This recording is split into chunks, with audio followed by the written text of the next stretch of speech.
Flo, I'm very, very sorry that I messed up your afro. You did. 1,000 people are applying for one job, and they all have the same qualification. But there's this one guy that can communicate really, really well, that can sell himself well, that can sell any product, any service, anything really well, that can excite people, that can motivate people, that can inspire people. Well, who do you think will get the job? Being a good communicator is not just enough, right? You need to have a good product, you need to have a good service, you need to have something that also adds value to the world. That's also why Steve Jobs had the right platform to show off his communication skills. With your words, you can either sell me a cheap 5 dirham pen, or it could be also a pen that looks or that is maybe worth 5 dirhams, but you make it sound like it's the best piece that you will ever have in your entire life. And that's the power of communication. Even Barack Obama, the president of the United States, he has a coach and a scriptwriter. Wouldn't you need one? Flo, it won't be an escapade if I don't ask this question. If there's one question that you would have want me to ask, what would it be? That's really that one tip that is very easy to well, it's not easy to learn, but it's something where you don't need to really focus on technique or anything else, but it can improve your communication by far.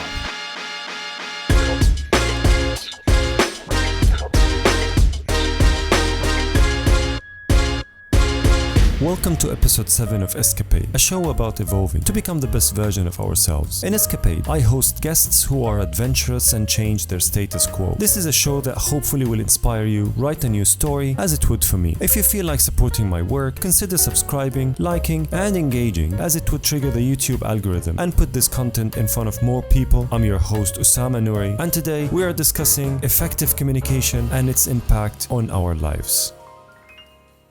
Enjoy the show. They say only through communication can human life hold meaning. So I wanted to find a communication expert to learn from. But communication is dry, so I thought the guest should also be versatile. Being a non-native English speaker myself, I naturally looked up the word versatile in the dictionary.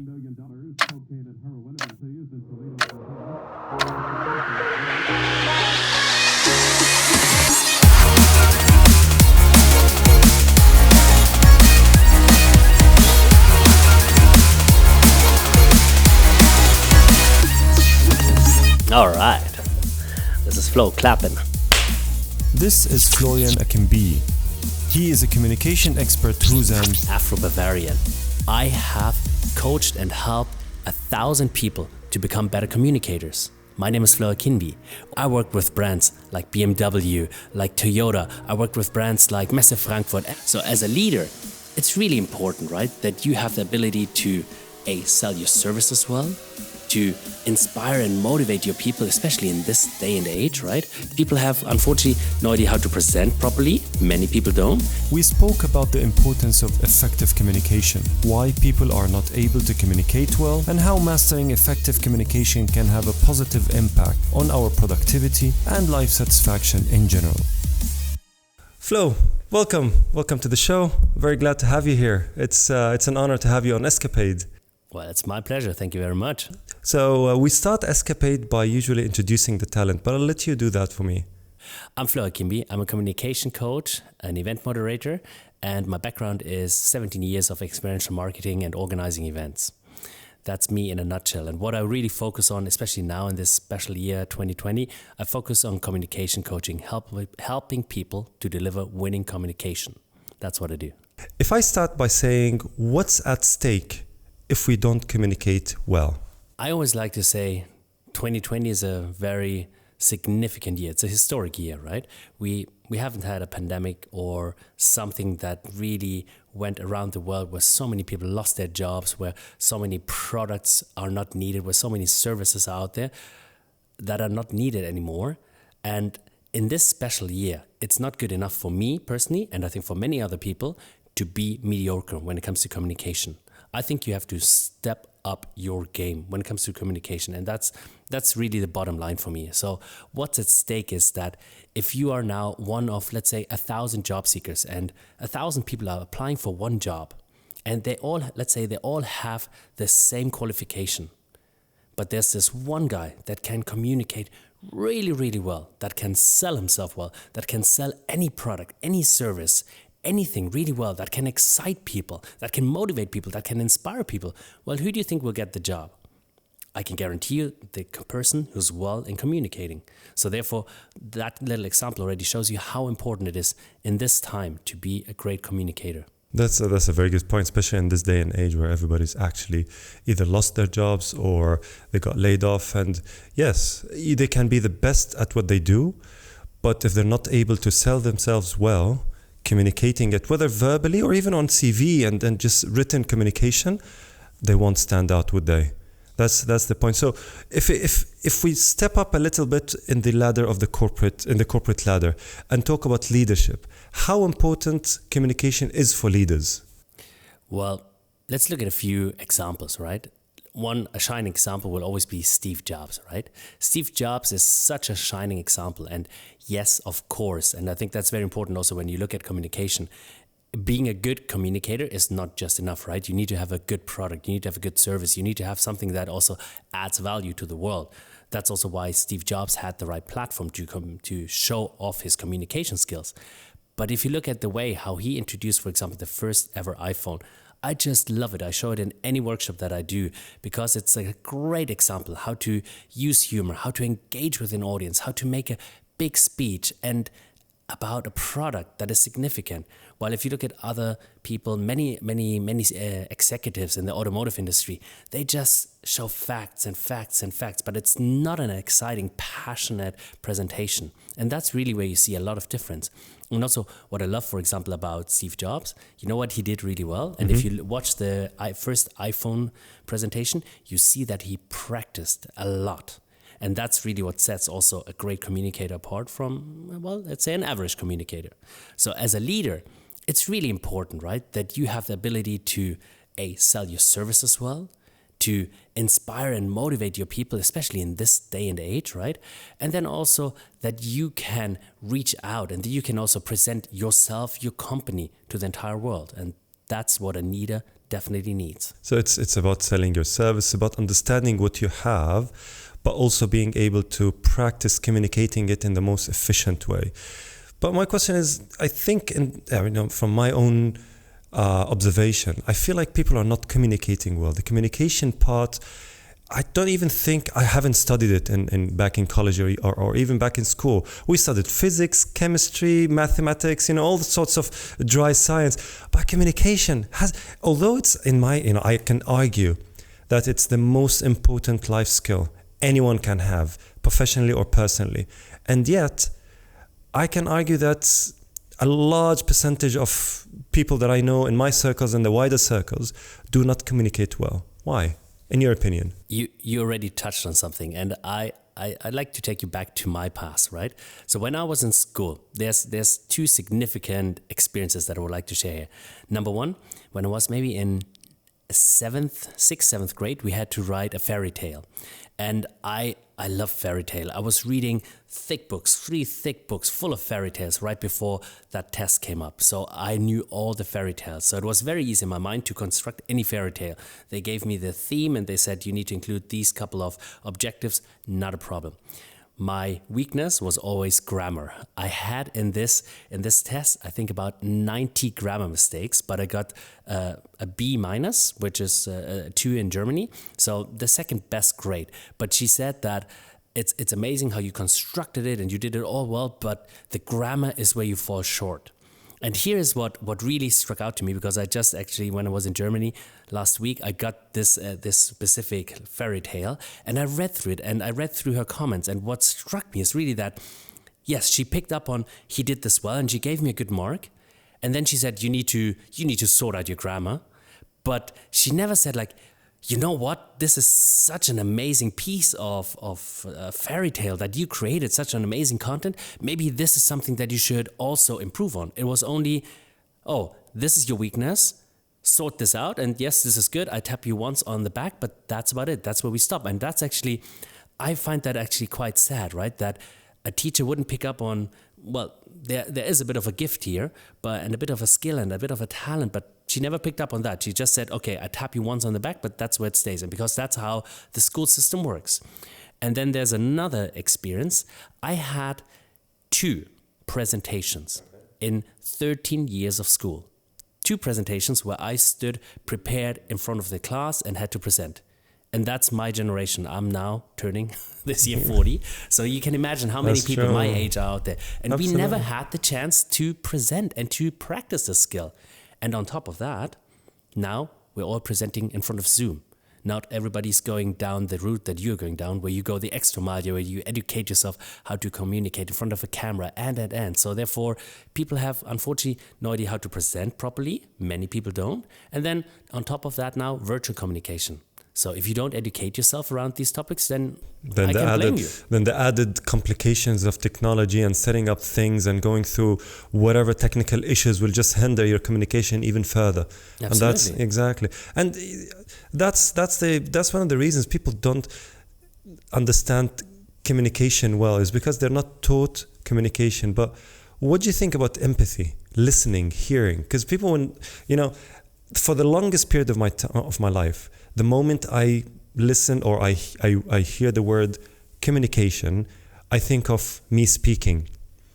Where does listening and empathy and just kind of consciously paying attention without thinking in my mind how to respond fall into this kind of two-way verb, communicate? That's a great question.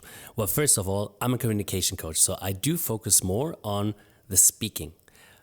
But that being said, the first starting point for me for any communication is always the audience. So you should think about who's the audience. Before you think about, these are all my messages and this is what I want to sell and this is what I want to communicate, you should think about first, who's the audience? What kind of mindset are they in? What do they really want to listen to? What are they interested in? And if you understand your audience really well, then you'll definitely craft your messages differently than if you just go ahead and just, craft them as if there would be any generic audience. Like a broadcast. Absolutely. So that's number one. And even for a broadcast, you can think about your audience, right? You definitely do differently for this audience than if you would do it maybe for an audience of senior executives. Correct. Absolutely. We might be wearing suits and we'd be in a different setting. So that's already a little change.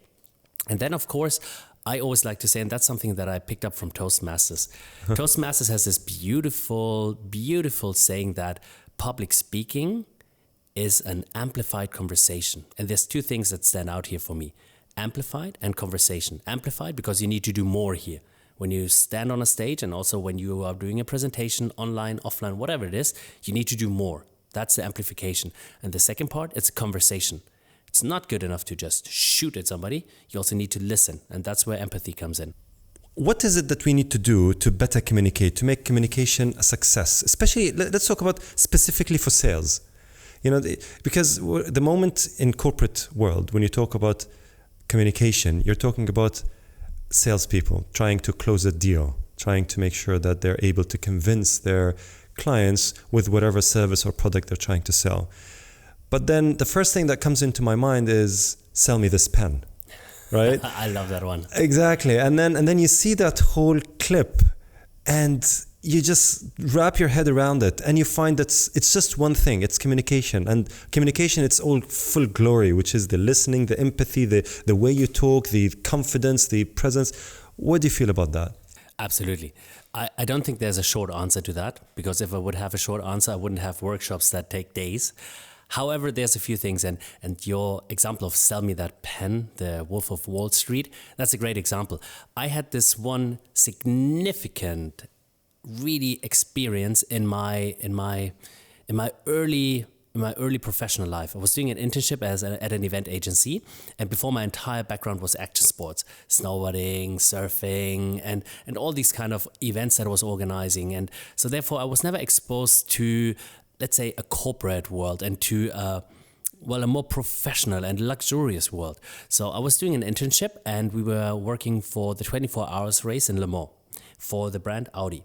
And there was an intern and he was just amazing. When he got on the phone and he just, regardless what the task was, when he was just explaining something about the event, everything sounded so grand. And when I got on the phone, it was just like, yeah, I would need this to get this and this and this. And it just struck me, right, that with your words, you can either sell me a cheap 5 dirham pen, or it could be also a pen that looks or that is maybe worth 5 dirhams, but you make it sound like it's the best piece that you will ever have in your entire life. And that's the power of communication. So when you translate that now to sales, right? You can be just an average salesman and say, okay, our product is X, Y, Z, and that's about it. Or you can tell the stories, you can tell the use cases, you can tell how it makes people feel. One really great example is that I did recently. I did a session, only 1 hour, with an architect, and they were pitching for a new hotel. Their recommendation was to get rid of that old building and build for a couple of millions euros, so quite a bit of money, a completely new hotel. And usually they wouldn't pitch, but they just send over the drawings and send over the model, and that's then how the decision is made. But in this time, they had to come in and present. And when they presented to me during a trial, you know what happened? Everything was very technical. Very technical. They just explained that this is where light comes in and so on and so forth, but they didn't really show me what are the emotions, what do I feel when I enter in this space, and where do I see my kids, and what are the kids doing, and all of these little details that actually make an hotel an amazing place where you feel like at home. And that's really where communication comes in. So as a salesman, as any salesperson, I think it's very important that you step out of your box and you up your communication skills. And there's not really this one trick that I could tell, but if I should give a few tips, it would be learn storytelling. Learn storytelling, and everybody has stories to tell. Understand what are wow factors about your product. Wow factors are very important because you want to show what's amazing about your product. What's the value? What's the value, exactly. Yeah. And of course, work on your visuals. Right. I mean, I'm sorry. All of these presentations, I'm just done with it. I created the hashtag PowerPoint is dead because I'm just tired of PowerPoint and bad usage of PowerPoint. Don't want to talk bad to Microsoft. Microsoft is a great company. And they even have a software now. It's called Microsoft's Way, right? That is just more engaging. Correct. So don't just do what we've always done. Try to step up your game. It's as simple as that. That's, so value. So make sure that the value is aligned to the person you're talking to, and then, couple it with storytelling. The first thing that came to my mind when you said storytelling is motivational speakers. They always start their talks with a story, whether it's personal, whether it's someone they know, and that's how you connect. And I feel that motivational speakers now, it's I'm not debating whether it's good or not, or toxic or not toxic. That's a different discussion. But you can't help by get addicted to the way they talk, the way they, especially in front of thousands. And I think it's that. It's the value that they put in between their communication, their words, and the storytelling way of doing it. But if we step away a little bit from the professional life, from sales, and even if we need to include sales in that, but how does that impact a long-lasting trust, professionally or personally, you with the people around you, whether at work or at home? Communication, what's the relation between communication and trust? Well, I've got a great example that just connects storytelling with trust. There's this really amazing structure that I always like to advocate. I learned it from a scriptwriter in London, and it's a fantastic story. If you want to see the best example that I've seen so far, it's Oprah Winfrey as she receives the Golden Globe Awards in, I think, 2017. Watch her speech. It's just brilliant. So basically, what you do in the beginning is you talk about your story. So my story.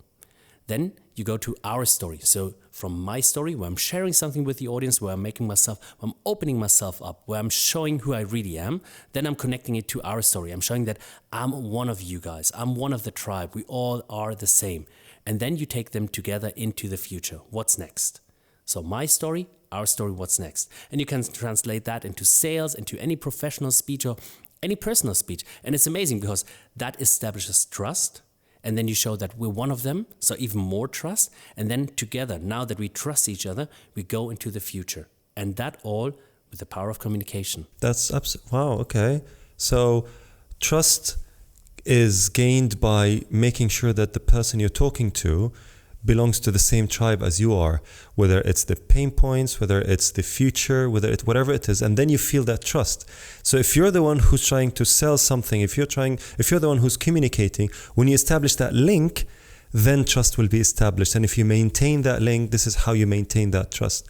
So if we go back now, so now we're able to sell because we know value, we know storytelling. We're able to establish trust so we can close that sale, or we're able to communicate better in our personal lives. What's an elevator pitch in this case? How can we do that because the definition of an elevator pitch is what, 30, 60 seconds worth of talk? How can you do that in that such a short time? And what's the secret? I heard, before we get to the elevator pitch, I think the elevator pitch goes very close to the introduction. If you think about the introduction, many people introduce themselves in a very particular way, which is, hi, my name is, and I do, and I work for. And that's how many people introduce themselves. So by just even starting like that, I'm already switching off because I've heard it so many times and I'm not interested. So if you want to really up your elevator pitch introduction, you should try out different introductions. And that's actually a powerful game. And that's what you can do for the elevator pitch as well. You can introduce your product, your service, or yourself in many different ways. So anytime you get the chance to introduce yourself, and if it's 30 seconds, then do it in 30 seconds, but do it always in new ways. And what you'll do is you'll experience what works well for you. Because I really believe when it comes to communication, there's not a one way that is right or one way that is wrong. You need to find out what works for you and what works for your audience.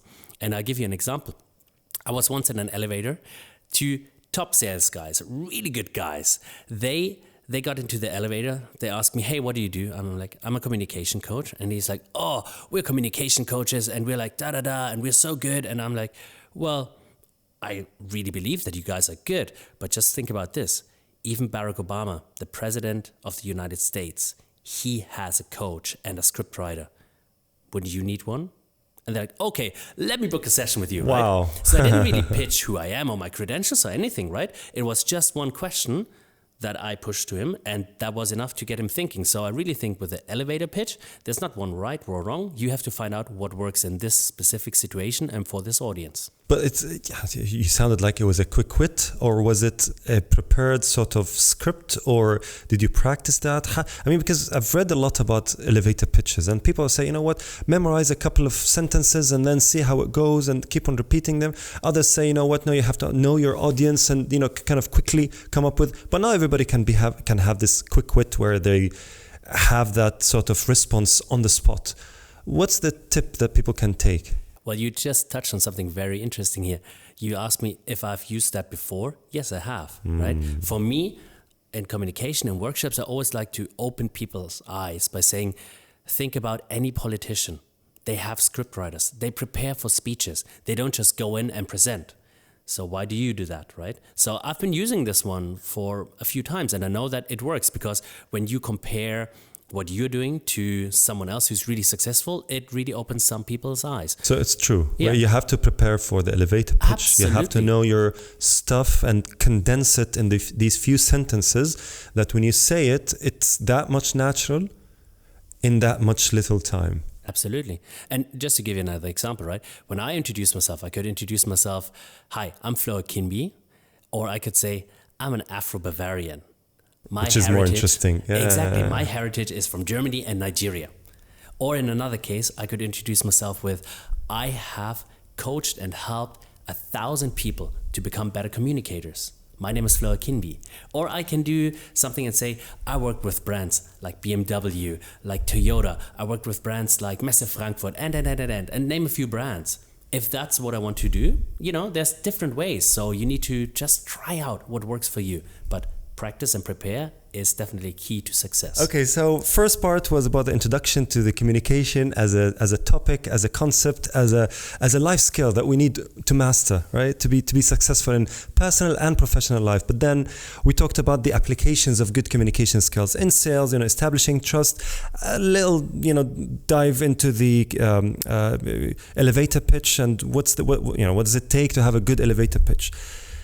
All of that, if we put it together, how does it improve our productivity, generally speaking? What's your thought on that? I would say that they're definitely related when it comes to if you know how to communicate well, if you really practice that skill, then things happen faster. you are able to put together a nice PowerPoint presentation faster because you know what you have to do and you don't just have to try to design it every now and then. You just know what you're going to do. Or if you think about writing an email, if you know just how to write an email in a good, efficient way, that goes faster. Same goes for preparation of scripts, right? For me, in the beginning, I remember when I was doing my first Toastmaster speeches, and that's about more than 10 years, no, not 10, 7 years ago. I would always take literally days to write a 5, 6, 7 minute script. Now, I mean, it was quite funny. I was writing a script for a wedding ceremony that I was officiating, and it was maybe a week before, and a wedding ceremony takes maybe half an hour or something. So it's quite a few words, and you want to make sure that you have the right words. And it was a week before, and I haven't even started. And I told somebody that I haven't seen in years what I do, and he's like, "And you haven't even started writing that ceremony?" And I'm like, "No, I'm good," because now words almost fly to me. It's a lot easier than it was before because again, I was working on a skill, so it definitely enhances your productivity. It does. And I think because, I mean, naturally we're social animals, right? I mean, what we do is about communicating with others. Unless you're a shepherd somewhere in the Himalayas, then everything you do is about communicating with others. And if you're not communicating well, if you're not able to send across your message or listen to what people say, then possibly your productivity will be very much hindered. But then if we just expand that, how does that impact, in your opinion? Yeah, it's a little bit deep of a question, but how does it impact your life satisfaction, in your opinion? How satisfied will you be in your life if you're able to consciously focus on the communication part of your skill set, of your toolkit? Let's say you have a toolkit.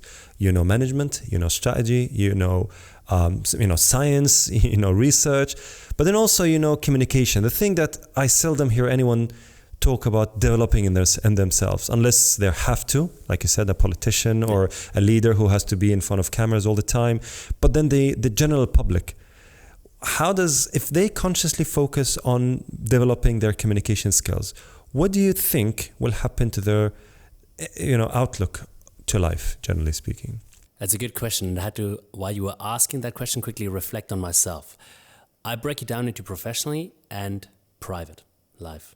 And professionally, I'd say that you get more success because when you are a great communicator, you can win more business and you can inspire your teams, you can motivate them. So that's definitely a lot of success that you'll get there. Then also, you'll also feel a little bit more fulfilled because when you deliver a great presentation, you definitely come home with a smile. When you deliver a presentation that was just average, mediocre. It's just exactly. It's just like, okay, mediocre state of mind and that's it. But if you delivered something amazing, you'll feel great about it. That's natural. So that already improves, I'd say, your happiness and the way how you feel about yourself professionally. Now, private, I think you can even take it a whole lot further. One of the most beautiful things, and I've touched before quickly on it, is that I was asked by friends to officiate their wedding. And that was because I was working as an MC and I was doing all my Toastmaster speeches already quite a few years ago. Before I really dive deep into communication coaching, friends just asked me, Flo, would you mind doing us the honors? And I was like, yes, of course, I'd love that. And ever since, after I've done a few weddings, a few more friends asked me, I also then did that professionally. And it's never been the main focus of my business, and I don't think it will ever be. But you know why I love doing wedding ceremonies? Mm-hmm. Because it is so meaningful. It's that moment that happens once in your lifetime if everything goes well. And if Flo does it, it happens once in your lifetime. And you know that you're... Mark that. But you're part of it. You're facilitating. And that's something amazing. And that's because you honed your communication skills. So if somebody asks you to do something special, and that could be a wedding speech, it could be, God knows, if somebody passes away or whatever it is, you are able to step up and say, I'd love to do that. And then you can really touch people's heart. And I think that's beautiful, no? And that's in your private life. And that's definitely a fulfillment that stays with you for a very long time. I can guarantee you that. Yeah, I think they can't get more self-fulfilling than that. They're making people happy. Exactly. Making people just excited about you being there, doing that stuff for them. It can't be more self-fulfilling. Okay, last question.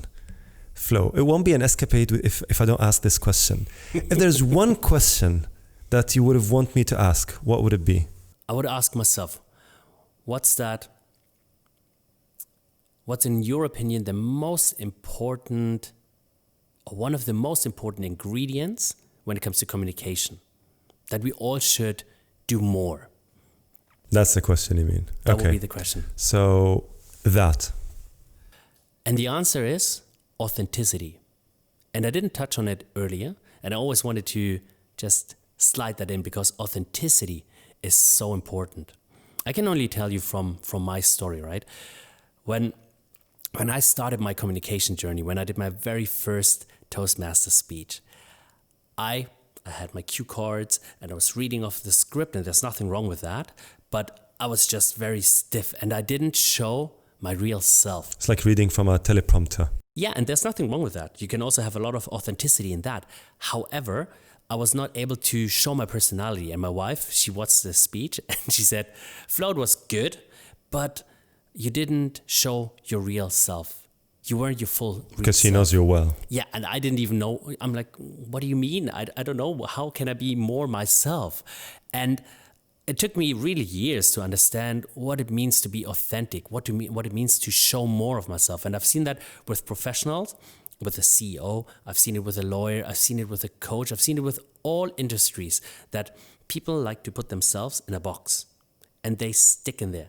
And that's a real shame because, what you find in many, many celebrities, why are you drawn to a celebrity? What would you say?